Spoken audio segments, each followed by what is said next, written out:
ابو موسیٰ رضی اللہ عنہ روایت کرتے ہیں نبی کریم صلی اللہ علیہ وسلم نے فرمایا اس شخص کی مثال جو اپنے رب کو یاد کرتا ہے اور جو اپنے رب کو یاد نہیں کرتا زندہ اور مردہ جیسے ہے.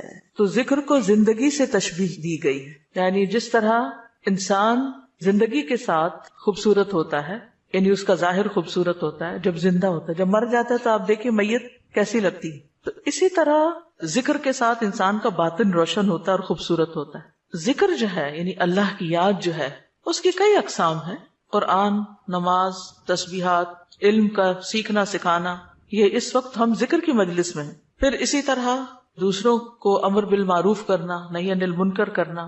تو یہ جو ذکر ہے اس کی کسی بھی شکل میں یہ اللہ تعالیٰ کے نزدیک ہر چیز سے بہتر عمل ہے. نبی صلی اللہ علیہ وسلم نے فرمایا کیا میں تمہیں تمہارا بہترین عمل نہ بتاؤں جو تمہارے مالک کے نزدیک اچھا اور پاکیزہ ہے اور تمہارے درجات میں سب سے بلند ہے اور سونا چاندی کے خرچ کرنے سے بہتر ہے اور اللہ کی راہ میں جہاد کرتے ہوئے تمہارے کفار کی گردنیں مارنے اور ان کے تمہاری گردنیں مارنے سے بھی افضل ہے. صحابہ نے عرض کیا کیوں نہیں؟ آپ نے فرمایا اللہ تعالیٰ کا ذکر، چاہے آپ نماز میں کر رہے ہیں، نوافل میں کر رہے ہیں، تلاوت قرآن کے ذریعے کر رہے ہیں، تعلیم قرآن کے ذریعے کر رہے ہیں، تسبیحات کے ذریعے کر رہے ہیں، درود شریف پڑھ رہے ہیں، کسی بھی طرح کھڑے بیٹھے لیٹے چلتے پھرتے، فارمل وے میں، انفارمل وے میں، اونچے یعنی جہرن اور سرن، جس شکل میں بھی آپ اللہ کو یاد کرتے ہیں تو اس کی اتنی زیادہ فضیلت ہے، بہت افضل عمل ہے. اور اس کے برعکس کیا ہوتا ہے؟ اللہ تعالیٰ سے غافل ہو جانا، بھول جانا، اور وہ عموماً کب ہوتا ہے؟ جب ہم دنیا میں خوب محو ہو جاتے ہیں. اسی طرح رسول اللہ صلی اللہ علیہ وسلم نے فرمایا بہترین عمل یہ ہے کہ جب تم دنیا سے رخصت ہو تو تمہاری زبان اللہ کے ذکر سے تر ہو. اور یہ اسی وقت ہو سکتا ہے جب ہمیں ہر حالت میں ذکر کرنے کی عادت ہو. یعنی ذکر جو ہی چھوٹے تو ہمیں کبھی سی محسوس ہونے لگے کہ کچھ رہ گیا ہے، کچھ چھٹ گیا میرے ہاتھ سے، کچھ نکل گیا ہے، کچھ کمی سی ہے، وہ خلا، وہ خالی پن فوراً محسوس کر لیں. ہم ذکر کرنے والے سب سے آگے آگے ہوں گے. رسول اللہ صلی اللہ علیہ وسلم نے فرمایا مفردون سبقت لے گئے. صحابہ نے پوچھا اللہ کے رسول مفردون کون ہے؟ آپ نے فرمایا اللہ کا بہت ذکر کرنے والے مرد اور ذکر کرنے والی عورتیں. ذکر کی حالت میں مسلسل اللہ تعالیٰ کا ساتھ ملتا ہے، اللہ کا قرب نصیب ہوتا ہے. اللہ تعالیٰ فرماتے ہیں میں اپنے بندے کے ساتھ ہوں جب تک وہ مجھے یاد کرتا ہے اور میری یاد میں اپنے دونوں ہونٹ ہلاتا ہے. پھر شیطانی حملوں سے بچاؤ کا مضبوط قلعہ ہے. یحییٰ علیہ السلام نے بنی اسرائیل کو خطاب کیا اور اس میں ایک بات یہ کہی کہ بندہ جب تک اللہ کے ذکر میں مصروف رہتا ہے تو شیطان کے حملوں سے محفوظ ایک مضبوط قلعے میں ہوتا ہے، یعنی دشمن سے بچا ہوا ہوتا ہے. پھر جنت کے باغیچے ہیں ذکر کی مجلسیں، جیسے یہ مجلس ہے. رسول اللہ صلی اللہ علیہ وسلم نے فرمایا جب تم لوگ جنت کے باغوں کے پاس سے گزرو تو کچھ کھا پی لیا کرو. صحابہ نے پوچھا جنت کے باغوں سے کیا مراد ہے؟ آپ نے فرمایا مجالس ذکر، ذکر کی مجلسیں. قیامت کے دن سب سے زیادہ قابل رشک لوگ کون ہوں گے؟ جن کے چہروں کی سفیدی دیکھنے والوں کو ڈھانپ لے گی. وہ انبیاء و شہداء نہیں ہوں گے لیکن ان کے اللہ کے قریب ہونے کی وجہ سے انبیاء و شہداء ان پہ رشک کریں گے. عرض کیا کہ اللہ کے رسول یہ کون لوگ ہوں گے جن پہ انبیاء و شہداء رشک کریں گے؟ فرمایا یہ مختلف قبیلوں کا مجموعہ ہے، مختلف قبیلوں مختلف بیک گراؤنڈ سے آئے ہوئے لوگ ہیں جو اللہ کے ذکر پہ جمع ہوتے ہیں اور عمدہ کلام کو اس طرح چن چن کر لیتے ہیں جیسے کھجور کھانے والا عمدہ کھجوریں چن چن کے لیتا ہے. تو مجھے اس حدیث کو پڑھتے ہوئے آپ لوگوں کا خیال آتا ہے کہ علم کی مجلس میں سے جو اہم اہم نقطے ہیں وہ آپ اپنے پاس محفوظ کرتے جاتے ہیں. کچھ باتیں دل میں یاد ہیں اور کچھ قلم سے یعنی نوٹ بک میں نوٹ کرتے جا رہے ہیں. تو ایسی مجلسیں جو ہیں وہ انسان کے لیے بہت بڑی نعمت ہے. پھر ذکر نہ کرنا باعث حسرت ہے. یاد رکھیے جب میں ذکر کا لفظ بولتی ہوں نا تو ذکر کی ساری اقسام ذہن میں لایا کریں، کیونکہ ہمارے ہاں ذکر صرف اللہ ہو کرنے کا نام بن گیا ہے. ذکر کی مجلس کیا ہے؟ جس میں سارے لوگ بیٹھ کے اندھیرا کر دیں اور پھر وہ اس انداز میں ذکر کریں کہ سارے ایک نعرے کی شکل میں اور مل کے کوئی آوازیں بلند کریں. صحابہ سے ایسے کوئی طریقے منقول نہیں ہیں. وہاں صحابہ کرام نبی صلی اللہ علیہ وسلم کی مجالس میں جو بیٹھ کے علم حاصل کرتے تھے اس کو بھی ذکر کی مجلس سمجھتے تھے اور ویسے بھی اکٹھے بیٹھ کر اللہ کو یاد کرتے تھے. جیسے مسجد نبی میں ایک دفعہ آپ تشریف لے گئے، 2 جماعتیں تھی، کچھ علم سکھا رہے تھے اور کچھ بیٹھ کے ویسے ہی تسبیحات پڑھ رہے تھے اپنی اپنی. تو آپ علم والوں کے پاس گئے تو یہ بھی ذکر کی مجلس ہوتی ہے، یعنی علم کا سیکھنا سکھانا، اور بیٹھ کے تسبیح پڑھتے رہنا، ذکر کرتے رہنا، جیسے آپ حرم میں بیٹھ کے کرتے ہیں، کسی مسجد میں بیٹھے ہوتے ہیں، اس کے لیے ضروری نہیں ہوتا کہ کوئی تسبیحات کرنے کے لیے باقاعدہ لوگوں کو دعوت دے کر کوئی ایسے حلقے اکٹھے کیے جائیں۔ ذکر نہ کرنا باعث حسرت ہے۔ نبی صلی اللہ علیہ وسلم نے فرمایا جو لوگ کسی جگہ پر مجلس کریں لیکن اس میں اللہ کا ذکر نہ کریں اور نبی صلی اللہ علیہ وسلم پر درود نہ بھیجیں تو وہ ان کے لیے قیامت کے دن باعث حسرت ہوگی۔ اگرچہ وہ اجر و ثواب کی بنیاد پر جنت میں داخل ہو جائیں گے لیکن انہیں حسرت ہوگی کہ ہم نے یہ وقت کیوں گنوا دیا۔ ذکر نہ کرنے والے بدترین مخلوق ہیں، بد نصیب لوگ ہیں۔ عامر ابن ابسہ سے روایت ہے، رسول اللہ صلی اللہ علیہ وسلم نے فرمایا جب بھی سورج چڑھتا ہے اللہ عز و جل کی ہر ایک مخلوق اللہ عز و جل کی تسبیح اور حمد و ثنا بیان کرتی، یعنی صبح ہوتے ہی ساری مخلوق ذکر میں لگ جاتی، لیکن شیطان اور اولاد آدم میں سے آتا قسم کے لوگ ذکر نہیں کرتے۔ تو میں نے بنی آدم میں آتا قسم کے لوگوں کے بارے میں سوال کیا، آپ نے فرمایا بدترین مخلوق، یا فرمایا اللہ کی مخلوق میں سے بدترین لوگ، یعنی آسمان و زمین، سورج چاند ستارے، درخت شجر حجر، ہر چیز ذکر میں مشغول ہے سوائے ان لوگوں کے جو سو کے وقت گزار رہے ہیں یا غفلت میں پڑے ہوئے ہیں۔ حدیث نمبر 42، دو محبوب کلمات۔ عن ابی ہریرہ رضی اللہ عنہ قال قال النبی صلی اللہ علیہ وسلم کلمتان حبیبتان الی الرحمن خفیفتان علی اللسان ثقیلتان فی المیزان سبحان اللہ وبحمدہ سبحان اللہ العظیم۔ کتاب التوحید۔ ابو ہریرہ رضی اللہ عنہ روایت کرتے ہیں نبی کریم صلی اللہ علیہ وسلم نے فرمایا دو کلمے رحمان کو بہت محبوب ہیں، زبان پر بہت ہلکے ہیں لیکن قیامت کے دن ترازو میں بہت بھاری ہوں گے۔ سبحان اللہ و بحمدہ سبحان اللہ العظیم۔ اللہ اپنی حمد کے ساتھ پاک ہے، اللہ پاک ہے جو بہت عظمت والا ہے۔ تو جیسے ہم جانتے ہیں کہ نفلی عبادت میں افضل عمل اللہ کا ذکر ہے، تو یہاں پر اس ذکر کی خاص شکل بتائی گئی کہ اللہ تعالیٰ کی حمد و ثنا اور پاکی بیان کرنا۔ سبحانہ کا مطلب کیا ہوتا ہے کہ وہ پاک ہے۔ تو جس کلام میں، جس ذکر میں اللہ تعالیٰ کی پاکی بیان کی جائے، تسبیح بیان کی جائے اور حمد و ثنا بیان کی جائے، وہ اللہ تعالیٰ کا چنا ہوا کلام ہے۔ رسول اللہ صلی اللہ علیہ وسلم سے سوال کیا گیا کون سا کلام افضل ہے؟ آپ نے فرمایا جو اللہ نے اپنے فرشتوں اور بندوں کے لیے چنا۔ کیا فرمایا؟ جو اللہ نے اپنے فرشتوں اور اپنے بندوں کے لیے چنا۔ سبحان اللہ و بحمدہ، ٹھیک ہے، سبحان اللہ و بحمدہ۔ یہ تمام مخلوق کی نماز ہے، تمام مخلوق کی نماز ہے۔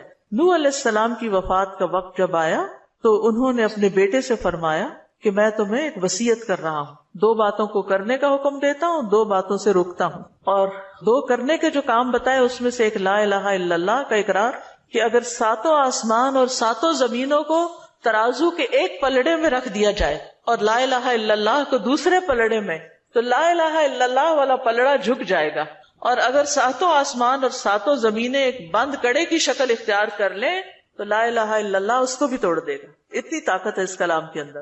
اور دوسرا یہ کہ سبحان اللہ و بحمدہ کا ورد کرتے رہنا، کیونکہ یہ ہر چیز کی نماز ہے اور اس کے ذریعے مخلوق کو رزق ملتا ہے۔ اور میں تمہیں شرک اور تکبر سے منع کرتا ہوں، یہ دو منع کرنے والی چیز۔ اسی طرح ان کلمات کو اگر کوئی 100 دفعہ دن میں پڑھے تو اس کے گناہ مٹ جاتے ہیں، گناہ جھڑ جاتے ہیں، چاہے سمندر کی جھاگ کے برابر ہی کیوں نہ ہو۔ پھر اسی طرح ایک اور حدیث میں آتا ہے سنن ترمذی کی، جو شخص سبحان اللہ العظیم و بحمدہ کہتا ہے اس کے لیے جنت میں کھجور کا ایک درخت لگا دیا جاتا ہے، صرف ایک دفعہ کہنے سے۔ کہہ لیجئے سبحان اللہ العظیم و بحمدہ۔ اللہ کے راستے میں سونا خرچ کرنے سے بہتر ہے۔ رسول اللہ صلی اللہ علیہ وسلم نے فرمایا جو رات سے خوف کھائے، اکیلا ہونے کی وجہ سے یا ویسے اس کو اندھیرے کا فوبیا ہو، کہ جو رات سے خوف کھائے کہ وہ اس کو پریشان کرے گی، یا مال خرچ کرنے سے بخل کرے کہ دینے کو دل نہ چاہے، یا دشمن سے مقابلہ کرنے سے ڈرے، تو وہ اس قول کی کثرت کر دے سبحان اللہ و بحمدہ، سبحان اللہ و بحمدہ، کیونکہ یہ اللہ کے نزدیک سونے کا پہاڑ اللہ کے راستے میں خرچ کرنے سے زیادہ محبوب ہے۔ ہم میں سے کس کی وسعت ہے کہ سونے کا پہاڑ اللہ کے راستے میں خرچ کرے؟ نہیں کر سکتے، تو اس لیے اس کلمے کو ہی زیادہ سے زیادہ پڑھ لینا چاہیے۔ اسی طرح سبحان اللہ، لا الہ الا اللہ، الحمدللہ، یہ کلمات عرش کے ارد گرد چکر لگاتے اور ان کی بھنبھناہٹ ہوتی شہد کی مکھیوں کی بھنبھناہٹ کی طرح، اور وہ اپنے ذکر کرنے والے کی اللہ کے ہاں یاد دلاتے ہیں۔ تو آپ نے فرمایا کیا تم میں سے کوئی یہ پسند نہیں کرتا کہ اس کے لیے کوئی ایسا ہو جو ہمیشہ اللہ کے ہاں اس کی یاد دلائی جاتے رہے، یعنی کوئی ایسا طریقہ ہو کہ ہمیشہ عرش کے ارد گرد آپ کا ذکر ہوتا رہے. قیامت کے دن بھی یہ انسان کا بچاؤ کریں گے، یعنی جہنم سے بچانے کے لیے سبحان اللہ والحمد للہ ولا الہ الا اللہ واللہ اکبر. پھر اہل جنت کا ذکر کیا ہوگا؟ ان کے سانس کے ساتھ ان کو تسبیح و تحمید سکھا دی جائے گی کہ بولنا بھی نہیں پڑے گا، سانس لیں گے اور سانس کے ساتھ اللہ کا ذکر جاری ہو جائے گا.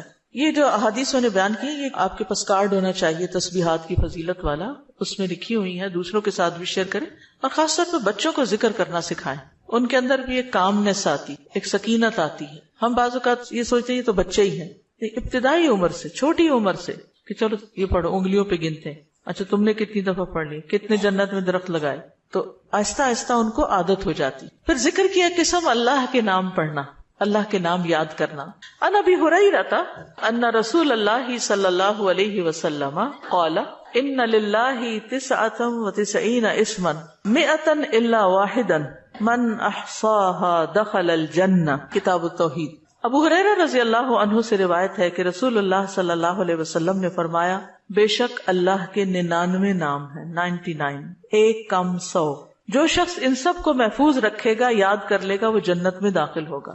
من احصاها، تو احساس سے مراد ان کو گننا، ان کے معنی پہچاننا، ان کے تقاضے کے مطابق عمل کرنا. خالی لکھ کے یا جمع کر کے یاد کر لیا جائے اور مطلب ہی نہ پتا ہو اور اس کے مطابق عمل نہ ہو تو پھر یہ وعدہ نہیں پورا ہوتا. احصاء میں ہر چیز کا جمع ہو جانا ہے، یعنی اللہ تعالیٰ کے ناموں کی حدود کی حفاظت کرنا، ان کو پہچاننا، ان کا معنی جاننا، ان کی فضیلت جاننا، کہاں پڑھنا ہے. امام ابن قیم کہتے ہیں کہ اللہ کے اسماء کو گن کر محفوظ کرنے کے کچھ مراتب ہیں. بندہ جب ان ناموں کو یاد کر لیتا ہے تو وہ جنت میں داخل ہو جاتا ہے، اور یہی اس کی سعادت اور نجات اور فلاح کا مرکز ہے.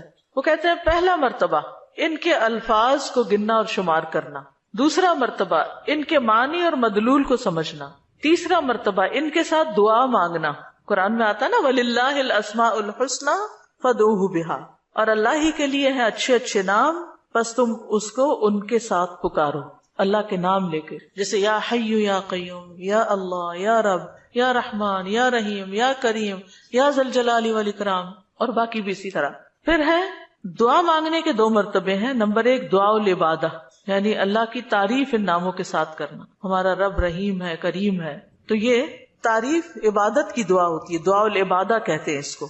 اور دوسرا ہے دعا المسئلہ، طلب اور مانگنے کی دعا، کہ ان ناموں کے ساتھ پکار کے اللہ کو پھر سوال کرنا.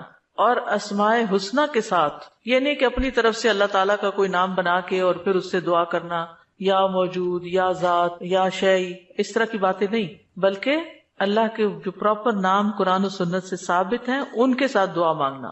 تو یاد رکھیے کہ اللہ کی پہچان یہ علم کا پہلا مرتبہ ہے. سب سے پہلے جس کو جاننا چاہیے، جس کے بارے میں ہمیں معلوم ہونا چاہیے کہ وہ کون ہے، وہ اللہ رب العزت. فَاعْلَمْ أَنَّهُ لَا إِلَهَ إِلَّا هُ، جان لو کہ اللہ کے سوا کوئی الہ نہیں. یہ علم ہر ایک پر فرض ہے کہ ہمارا خالق کون ہے، ہمارا مالک کون ہے، ہمارا رازق کون ہے، ہمارا معبود کون ہے، ہماری مشکل کشا کون ہے، ہمارا حاجت روا کون ہے، اور جو بھی اللہ تعالیٰ کے باقی نام ہے، پہچان.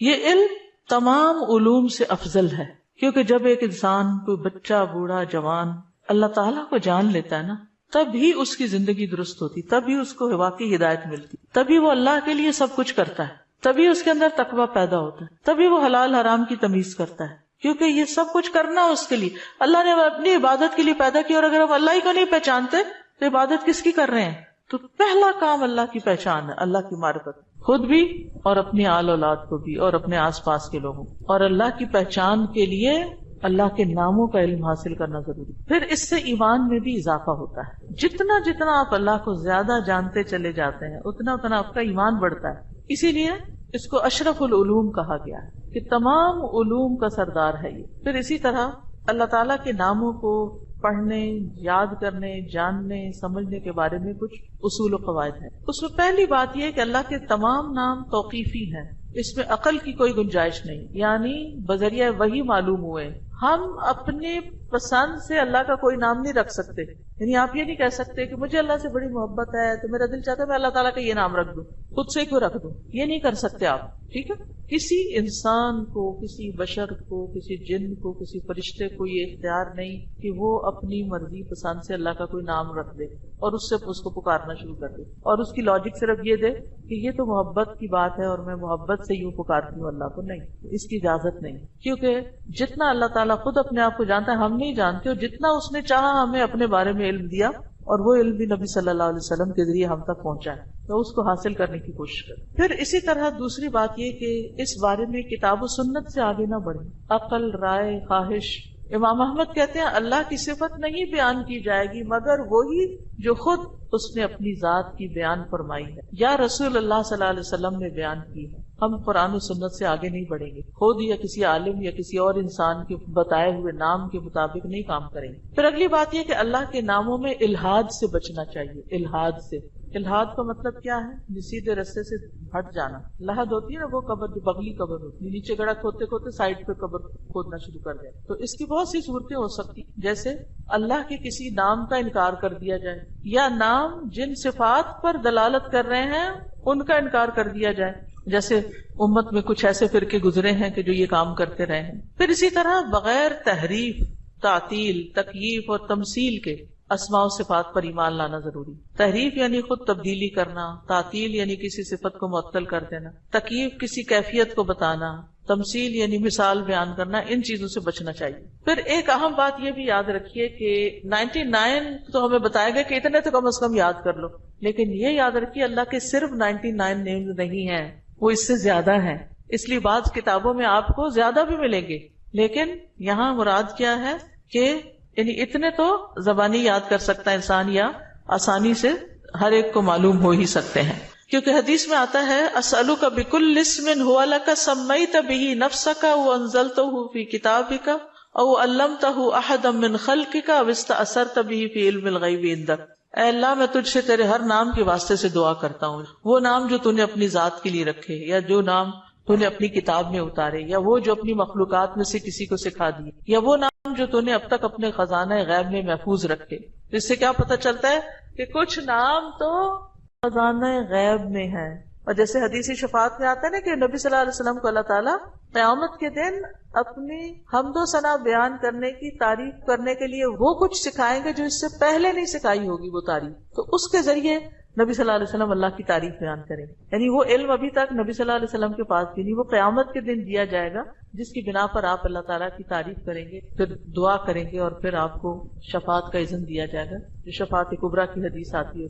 الہدا نے اللہ تعالیٰ کے ناموں کا ایک کارڈ ریوائز کر کے چھاپا تھا, جس میں قرآن اور سنت کی دلیل سے وہ نام دیے گئے ہیں, اور باقی جو تاج کمپنی کے چھپے ہوئے نام, ان میں کچھ نام ایسے ہیں جو اللہ کے نام نہیں ہیں, وہ اللہ تعالیٰ کے افعال ہیں جن سے لوگوں نے خود نام بنا لی. جیسے المذل اللہ کا نام نہیں ہے, یہ اللہ کا نام نہیں ہے, لیکن ذلت دینے والا اللہ ہے, تو ذل من تشاء, تو اس سے لوگوں نے نام اسم فائل کر کے تو مذل بنا لیا. تو یہ نام نکال دینے چاہیے, ٹھیک ہے, کیونکہ یہ قرآن و سنت سے نہیں ملتے. تو کچھ اللہ تعالیٰ کے نام ہیں, صفات ہیں, اور کچھ افعال بھی ہیں کہ اللہ تعالیٰ کیا کیا کرتا ہے. تو قرآن سے ہمیں وہ بھی پتہ چلتا ہے کہ اللہ تعالیٰ کیا کرتا ہے, اسے زندگی دیتا ہے, موت دیتا ہے, رزق دیتا ہے, وغیرہ وغیرہ. حدیث نمبر 44, پورے یقین کے ساتھ دعا کرنا. دعا بھی ذکری کی ایک قسم ہے.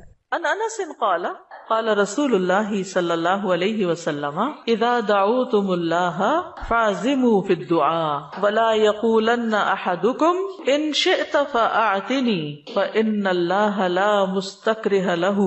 انس رضی اللہ عنہ روایت کرتے ہیں کہ رسول اللہ صلی اللہ علیہ وسلم نے فرمایا, جب تم اللہ کو پکارو تو پکارنے میں عزم رکھو, یعنی اچھی طرح پکارو, اور تم میں سے ہرگز کوئی یوں نہ کہے کہ اگر تو مجھے چاہے تو عطا کر دے, چاہے تو نہ کرے. یعنی لکھا ہوا نہیں یہاں, لیکن مطلب یہی بنتا ہے, کیونکہ اللہ کو کوئی بھی مجبور نہیں کر سکتا, ٹھیک ہے. تو یہاں دعا مانگنے کا ادب سکھایا گیا ہے کہ دعا پورے یقین کے ساتھ مانگنی چاہیے. یا اللہ تو دے سکتا ہے, تو مجھے عطا کر. یہ نہ کہے تو چاہے تو عطا کر, وہ تو دینے پہ قادر ہے, اس سے پورے یقین اور عزم کے ساتھ دعا کریں. اسی طرح دعا مانگنے کے کچھ اور آداب بھی ہیں. مسئلہ یہ کہ غافل دل سے دعا نہ کریں, کیونکہ اللہ تعالیٰ بے پرواہ دل کی دعا قبول نہیں کرتا. پھر یقین سے دعا کریں کہ قبولیت کا یقین ہو کہ نہیں اللہ تعالیٰ سنتا ہے, یہ نہیں پتہ نہیں سنے گا کہ نہیں، بہت مانگی ہے ابھی تک تو ہماری بات نہیں مانی گئی، پتہ نہیں آگے کیا ہوگا، میری تو سنتا ہی نہیں. نعوذ باللہ ایسی باتیں نہیں کرنی چاہیے. آپ کے اللہ آپ کے تو بس میں ہے سب کچھ، آپ تو سب کچھ کر سکتے ہیں. پھر اسی طرح بغیر ہچکچاہٹ کے رب سے دعا کرنی چاہیے. کس سے؟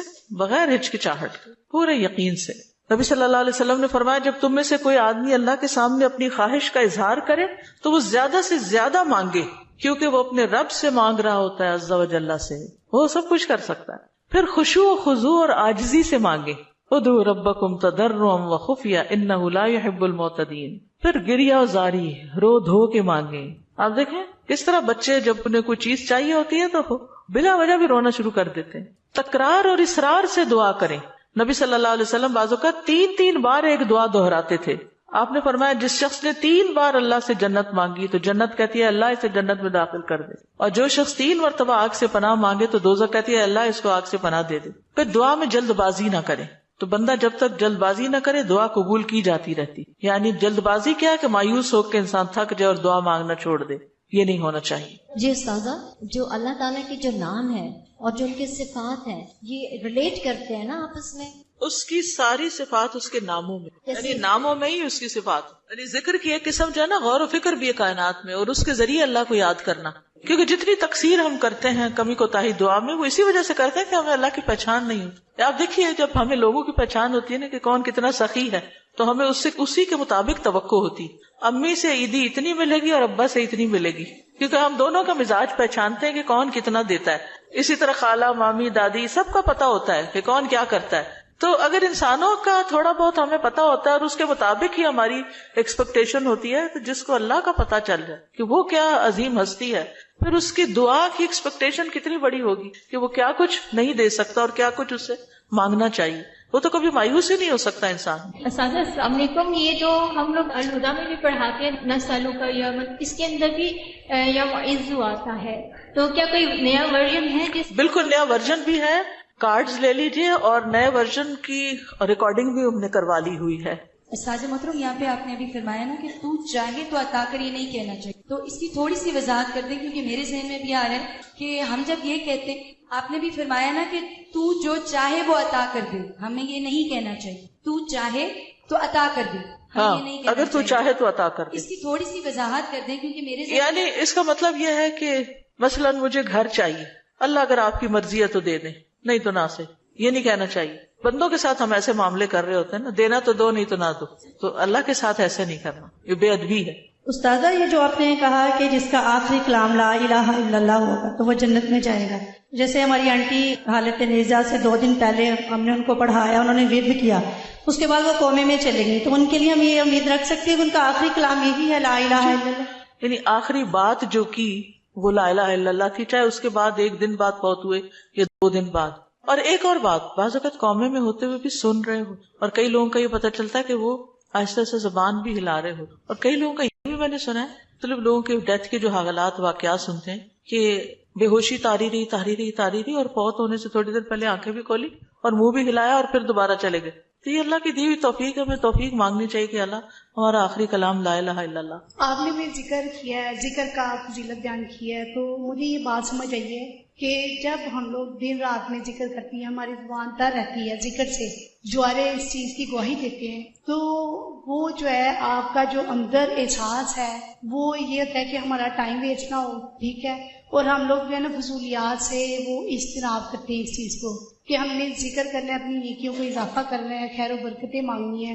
کیا یہ چیز جو ہے ہمارے خوشبو و خضوع میں اضافہ کر سکتی ہے؟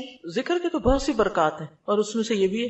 2 چیزیں جو ہے نا ذکر میں بڑا فائدہ دیتی ہے. ایک ہے کہ ٹارگٹ ڈیلی سیٹ کرے، جیسے 100 دفعہ یہ سبحان اللہ و بحمدہ کہا گیا، یہ منیمم بیئر منیمم ہے کہ آپ یہ 100 دفعہ سورج نکلنے سے پہلے اور سورج غروب ہونے سے پہلے پڑھ لیں عصر کے بعد. پھر اسی طرح یہ ہے کہ نبی صلی اللہ علیہ وسلم دن میں 70 سے 100 بار استغفار کرتے. ٹارگٹ سیٹ کر لیں کہ میں نے لازمی یہ تو کرنا ہی کرنا ہے، اتنا تو کرنا ہے، زیادہ ہو جائے تو بہت ہی اچھا، کیونکہ حدیث میں آتا ہے نا طوبی لمن وجد الاستغفار فی صحیفتہ، کہ خوشخبری ہے اس کے لیے جو اپنے اعمال نامے میں استغفار کی کثرت پائے.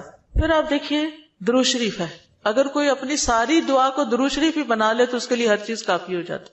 کم از کم ایک تسبیح درود شریف کی، اور اگر وہ نہیں نصیب تو صبح 10 دفعہ، شام 10 دفعہ، دن کا آغاز اختتام تو لازمی درود شریف کے ساتھ ہو. پھر اسی طرح لا حول ولا قوت الا باللہ ہے جنت کے خزانوں میں سے. اگر ہمیں دنیا کا کوئی خزانہ بتایا جائے تو ہم لوٹنے چلے جائیں اس کو، ٹھیک ہے، جنت کا خزانہ ہے وہ اکٹھا کرنے کے لیے. اس کی تسبیح کر لیں، لا الہ الا انت سبحانک انی کنت من الظالمین، کم از کم 100 دفعہ پڑھ لیں. 100 دفعہ نہیں، 10 دفعہ ہی رکھ لیں، لیکن ڈیلی پڑھیں. پھر اسی طرح سبحان اللہ والحمد للہ ولا الہ الا اللہ واللہ اکبر. اس کی بے پناہ فضیلت اور اس کی بے شمار فضائل ہیں اگر اس کی ایک تسبیح آپ کر سکیں. اب یہ ہے کہ اتنا کچھ اوور ویلمنگ ہو جاتا ہے، یہ بھی کر لو، یہ بھی کر لو، یہ بھی کر لو. کچھ چیزیں صبح کے وقت کے لیے رکھ لیں، کوئی دوپہر کے لیے رکھ لیں، کوئی شام کے لیے رکھ لیں، کوئی کہیں اگر آپ آتے جاتے ہیں اس کے لیے رکھ لیں، کوئی کسی کام کے ساتھ باندھ لیں. اگر آپ نے ٹارگٹ سیٹ کر لیا نا کہ یہ تو کرنا ہی کرنا ہے تو انشاءاللہ کر بھی لے گی. اگر کسی وجہ سے کوئی آگے پیچھے ہو بھی گیا تو رات کو سونے سے پہلے کر لیں. اگر ایک دن کچھ کمی بیشی ہوگی اگلے دن پورا کر. اپنے اوپر پابندی آپ نے خود لگانی، یہ تو میں نے کرنا ہے، ٹھیک ہے. دوسری چیز یہ ہے کہ اگر نہ کریں تو پھر اس پر اپنے آپ کو پنش بھی کریں، اس کے عوض کچھ صدقہ کریں، کیونکہ اپنی عادتوں کی اصلاح خود ہی کرنی. روزہ رکھیں، یعنی کمپنسیٹ کریں اپنے آپ کو، کیونکہ انسان کے جسم کے ہر جوڑ پہ روز صدقہ واجب ہوتا ہے. یہ تسبیحات جو ہیں وہ جوڑوں کا صدقہ بھی ہیں، ٹھیک ہے. تو اوقات مقرر کریں، اپنے لیے خود مقرر کریں، خاص طور پر جو مسنون تعداد آئی ہے اس کی پابندی کریں. اور باقی یہ تو ویسے کی تسبیحات ہیں نا، لیکن جو صبح شام کے اذکار ہیں ان کی پابندی کریں. رات کو سوتے وقت کے اذکار کی پابندی، گھر سے نکلتے آتے جاتے اٹھتے بیٹھتے سارے دن کے جو مسنون اذکار ہیں. دعا کیجئے، کتاب کس کس کے پاس ہے؟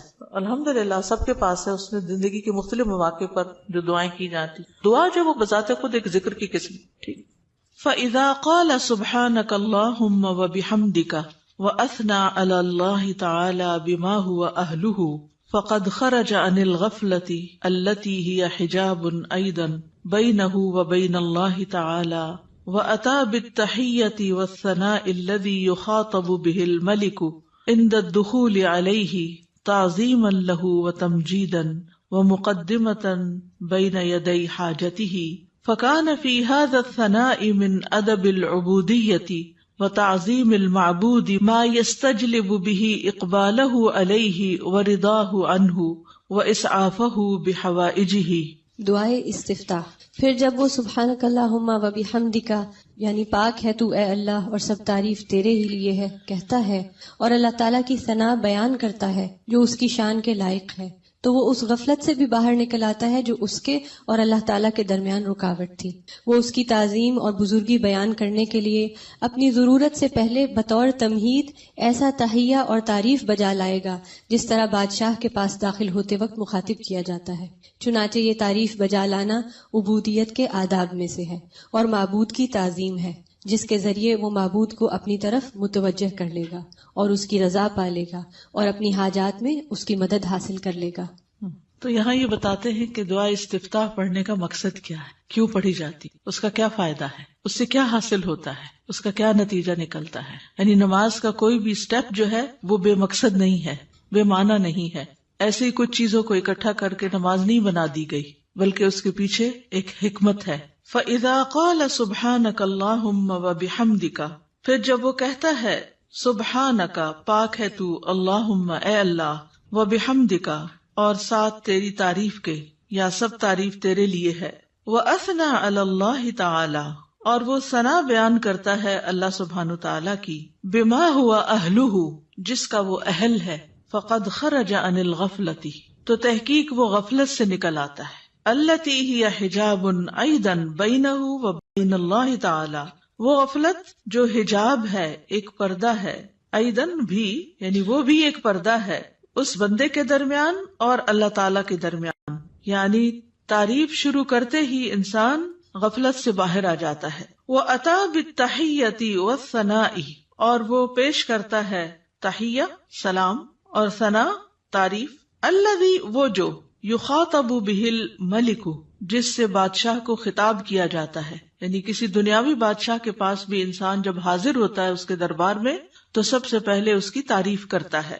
عند الدخول علیہ اس کے پاس داخل ہونے کے وقت، تعظیما لہ و تمجیدا اس کی تعظیم کرتے ہوئے اور اس کی بزرگی بیان کرتے ہوئے، ومقدمتا بین یدی حاجتہ اور اپنی حاجت پیش کرنے سے پہلے تمہید کے طور پر، مقدمہ تمہید یعنی مقدمے کے طور پر، فکان فی ھذا الثناء، تو یہ تعریف جو ہے اس میں من ادب العبودیتی، یہ عبودیت کے آداب یا مینرز میں سے ہے، وتعظیم المعبودی، اور معبود کی تعظیم ہے، یعنی یہ اللہ سبحانہ تعالیٰ کی تعظیم کے لیے ہم ثنا پڑھتے ہیں شروع میں، سبحانک اللہم وبحمدک وتبارک اسمک وغیرہ، ما یستجلب به اقبالہ علیہ، جس کے ذریعے وہ کھینچ لاتا ہے یا متوجہ کر لیتا ہے اللہ سبحانہ تعالیٰ کی توجہ اپنی طرف، اقبالہ علیہ، اس کی توجہ اپنی طرف، ورضاہ عنہ، اور اس کی رضا، واسعافہ بحوائجہ، اور اس کی مدد کرنا۔ اسعاف آپ نے دیکھا ہوگا فرسٹ ایڈ کی جو ایمبولینسز ہوتی ہیں ان کے اوپر لکھا ہوتا ہے، یعنی فوری مدد طلب کرنا، بحوائجہ، اپنی حاجات میں۔ تو یہ تعریف انسان کے لیے بہت فائدہ مند ثابت ہوتی ہے۔ کیا کیا فائدے اس میں بتائے گئے ہیں؟ نمبر 1، انسان غفلت سے نکل آتا ہے، ٹھیک ہے، خرج عن الغفلۃ التی ہی حجاب ایضا بینہ وبین اللہ تعالی۔ دوسری بات کیا ہے کہ وہ ملاقات سے پہلے یا ابتدا میں، جیسے کسی بھی بادشاہ کے پاس جانے کا ایک ادب، ایک پروٹوکول ہوتا ہے، تو یہاں بندہ تحیہ اور ثنا سے کام لیتا ہے، اور اس سے کیا فائدہ ہوتا ہے کہ ایک تو جو ہمارے اوپر ادب آداب کا حق ہے وہ ادا ہوتا ہے، دوسری طرف یہ کہ معبود کی تعظیم ہوتی ہے، معبود یا رب ہماری طرف متوجہ ہوتا ہے، وہ راضی ہوتا ہے، اور بندے کی مدد کرنے میں وہ جلدی کرتا ہے۔ تو یہ فائدے ہیں دراصل ثنا پڑھنے کے۔ حقیقت یہ ہے کہ اللہ سبحانہ تعالیٰ کی ذات ہی قابل تعریف ہے۔ سورۃ ہود میں آتا ہے انہ حمید مجید، بے شک وہ بے حد تعریف کیا گیا، بڑی شان والا ہے، یعنی اللہ سبحانہ تعالیٰ کی شان بڑی بلند ہے، تو اس کی تعریف ہونی ہی چاہیے۔ دنیا میں آپ دیکھیں کہ کسی انسان نے اگر کوئی اچیومنٹ کی ہو، کوئی بڑا کام کیا ہو، تو دور بیٹھے بھی لوگ، نہ جاننے والے بھی اس کی تعریف کرتے رہتے ہیں کہ بڑا کمال کیا اس نے، فلاں چیز ایجاد کر دی ہے، فلاں چیز بنا دی ہے، فلاں کام کیا۔ تو اس بندے کو نہیں پتا ہوتا کہ کون کون اس کی تعریفیں کر رہا ہے، لیکن جب اس کی ذات سے کسی کو فائدہ پہنچتا ہے تو جس کو فائدہ پہنچتا ہے وہ خود ہی تعریف کے لیے آگے آ جاتا ہے۔ تب آپ دیکھیے کہ اللہ سبحانہ تعالیٰ کی ذات سے ہمیں کتنا فائدہ پہنچ رہا ہے اور کیا کیا کمالات ہیں۔ یعنی کسی کی بھی تعریف کرنے کی 2 بڑی وجوہات ہوتی، ایک اس کے کمالات اور دوسرا اس کی ذات سے فائدہ کتنا پہنچ۔ تو یہ دونوں چیزیں کامل درجے میں اللہ تعالیٰ کے اندر موجود ہیں۔ ہمارے پاس جو بھی کوئی نعمت ہے وہ اللہ ہی کی طرف سے ہے، اور ہر چیز میں اس کا کمال ہے، تخلیق میں اور رزق پہنچانے میں، اور جتنے بھی اس کے نام ہیں کامل صفات اور اسماء ہیں، تو اس لیے اس کی تعریف تو ہونی ہی چاہیے۔ تو نماز کے بالکل آغاز میں یہی سب سے مناسب جگہ ہے کہ جہاں تعریف ہو، اس کی حمد و ثنا ہو، کیونکہ وہ اس لائق ہے کہ اس کی حمد و ثنا کی جائے۔ یعنی آپ دیکھیے کہ جب کوئی حمد و ثنا کے لائق ہوتا ہے تو اس کی اگر کوئی تعریف نہیں بھی کرے تو اس کو تو کوئی نقصان نہیں، کیونکہ وہ تو ہے ہی قابل تعریف۔ نقصان کس کا ہوتا ہے کہ جو دیکھ رہا ہے، جو فائدہ اٹھا رہا ہے، وہ چپ بیٹھا ہے، وہ کوئی تعریف نہیں کر رہا۔ اور یہ تعریف جو ہے یہ دراصل شکر ادا کرنے کا ایک طریقہ ہوتا ہے، اور اللہ کا وعدہ ہے کہ اگر تم شکر ادا کرو گے تو میں تمہیں اور زیادہ دوں گا۔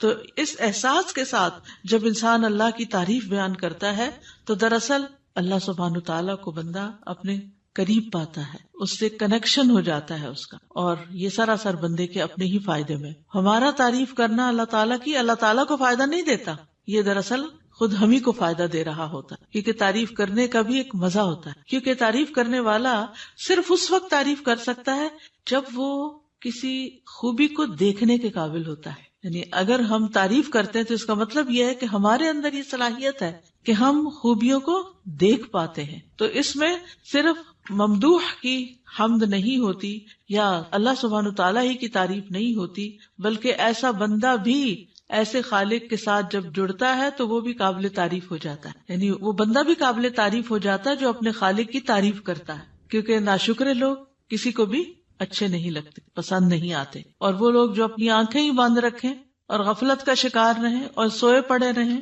اور اللہ کی نعمتوں کو دیکھ ہی نہ سکیں یا اس سے ناراض رہیں، ایسے لوگ دراصل اپنا ہی نقصان کرتے ہیں۔ ایک حدیث سے ہمیں پتہ چلتا ہے کہ بندے اگر اللہ تعالیٰ کو دیکھ لیں تو اور بھی زیادہ اس کی تعریف کریں۔ ابھی تو بن دیکھے کرتے ہیں نا، اس کی نشانیاں دیکھ دیکھ کے،